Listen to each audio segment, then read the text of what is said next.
quanto ao presidente Lula e a presidente Dilma,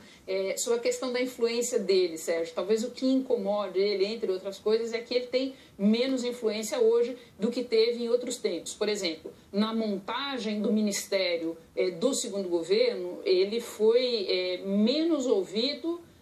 do que outras pessoas próximas da presidente, inclusive, como, por exemplo, o ministro da Casa Civil, Aloysio Mercadante. Isso é natural. Um presidente que faça seu sucessor,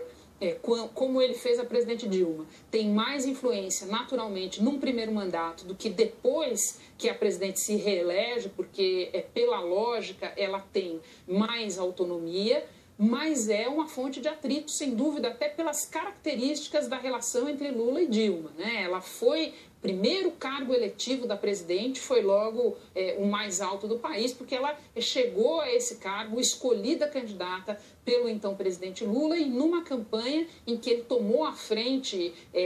da apresentação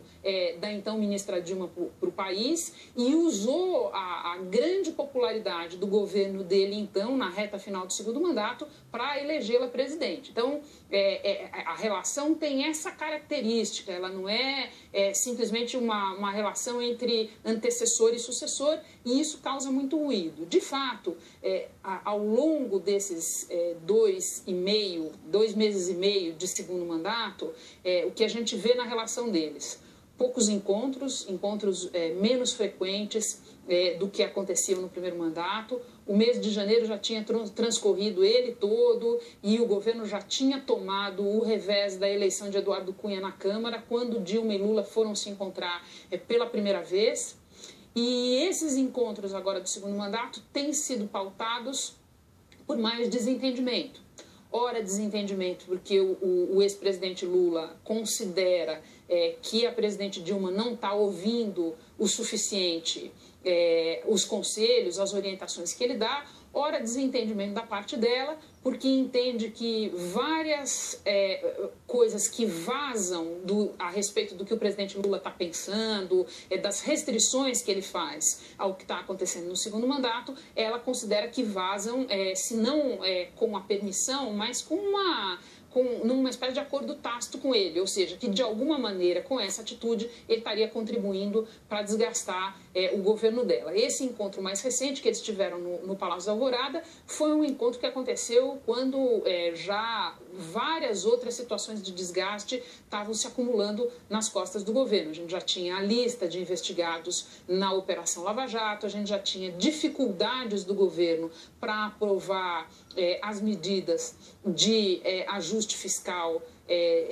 lá no Congresso Nacional, e a gente já tinha, inclusive, o primeiro rumor de que o ministro da Fazenda, Joaquim Levy, estaria tão descontente com a situação que, diante da ameaça ali do Congresso derrubar um veto da presidente, ele estaria ameaçando sair. Isso não se confirmou, mas essas coisas precisam ser tomadas como sintomas, Sérgio. Sintomas de desgaste da conversa entre os dois,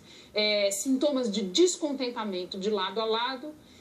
com consequências, Sérgio, muito difíceis de prever, porque ao mesmo tempo em que existe esse desgaste na relação entre os dois, existe uma situação, que foi a situação que a gente descreveu aqui, a situação que levou a presidente Dilma à presidência,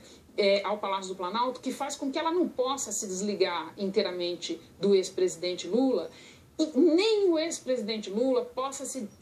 desligar inteiramente dela, porque coisas que estão acontecendo no momento, como a investigação da Operação Lava Jato, pode em algum momento respingar nele. Ou, mais seriamente, se ele quiser ter a chance de vir a ser candidato novamente em 2018, o governo dela precisa de alguma maneira se recuperar da atual situação crítica em que se encontra, porque senão